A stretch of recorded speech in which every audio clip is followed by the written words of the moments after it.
वरार्गी बोली, पतिदेव, क्रूर स्वभाव वाले देवराज इंद्र ने मुझे एक अनाथ विधवा की तरह बहुत प्रकार से डराया है, अपमानित किया है, ताना दी है और कष्ट पहुंचाया है। इसलिए दुख का अंत न देखकर मैं अपने प्राणों का परित्याग करने के लिए उद्यत हूँ। अतः मुझे एक ऐसा पुत्र दीजिए जो मेरा इस दुख एवं शोक रूप महासागर से उद्धार करने में समर्थ हो। पत्नी द्वारा ऐसा कहे जाने पर दैत्यराज वज्रांग का हृदय क्रोध से व्याकुल हो गया। यद्यपि महासुर वज्रांग देवराज इंद्र से बदला चुकाने में समर्थ था, तथापि उस महाबली दैत्य ने पुनः तप करने का ही निश्चय किया। तब सामर्थ्यशाली भगवान ब्रह्मा उसके उस क्रूरतर विचार को जानकर फिर जहाँ ये दिति पुत्र वज्रांग स्थित था वहाँ आ पहुँचे और उससे मधुर वाणी में बोले 1 to 5। ब्रह्मा जी ने कहा, बेटा तुम तो तप से निवृत्त हो भोजन करने जा रहे थे, फिर तुम पुनः कठोर नियम में किस कारण से तत्पर होना चाहते हो? महाव्रतधारी दैत्यराज, वो कारण मुझे बतलाओ। कमल लोचन, 1000 वर्ष तक निराहार रहने का जो फल होता है वो सामने उपस्थित आहार का त्याग कर देने से क्षण मात्र में ही प्राप्त हो जाता है,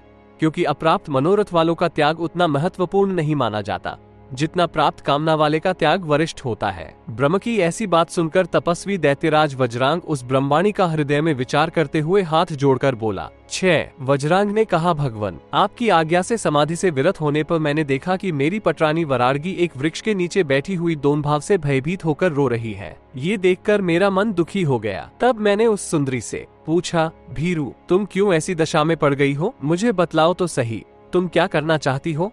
वाणी के अभीश्वर देव मेरे ऐसा पूछने पर भयभीत हुई सुंदरी वरार्गी ने लड़खड़ाते हुए शब्दों में कारण बतलाते हुए कहा है कि नाथ देवराज इंद्र ने निर्दय होकर मुझे अनाथ नारी की तरह अनेक प्रकार से डराया, अपमानित किया, घसीटा है और कष्ट पहुंचाया है। दुख का अंत न देखकर मैं प्राण त्याग करने को उद्यत हो गई हूँ। इसलिए मुझे इस दुखरूपी महासागर से उद्धार करने वाला पुत्र प्रदान कीजिए। उसके ऐसा कहने पर मेरा मन संक्षुब्ध हो उठा है, इसलिए मैं उसे पुत्र प्रदान करने के लिए उद्यत हो देवताओं पर विजय पाने के लिए घोर तप करूंगा। उसकी यह बात सुनकर पद्म संभव चतुर्मुख ब्रह्मा प्रसन्न हो गए और उस दैत्यराज से बोले। इस प्रकार वहां दानवों का महोत्सव प्रारंभ हो गया। ये देखकर इंद्र सहित सभी देवताओं का मन खिन्न हो गया। उधर वरार्गी अपने पुत्र का मुख देखकर हर्ष से भर गई। उसी समय वह देवराज इंद्र की विजय को तुच्छ मानने लगी। प्रचंड पराक्रमी दैत्यराज तारक जन्म लेते ही पृथ्वी को भी उठा लेने में समर्थ कुजम्ब और महेश आदि सभी प्रधान असुरों द्वारा संपूर्ण असुरों के सम्राट पद पर अभिषिक्त कर दिया गया। मुनिवरों, तब उस महान राज्य का अधिकार पाकर तारक उन दानव श्रेष्ठों से ऐसा युक्ति संगत वचन बोला।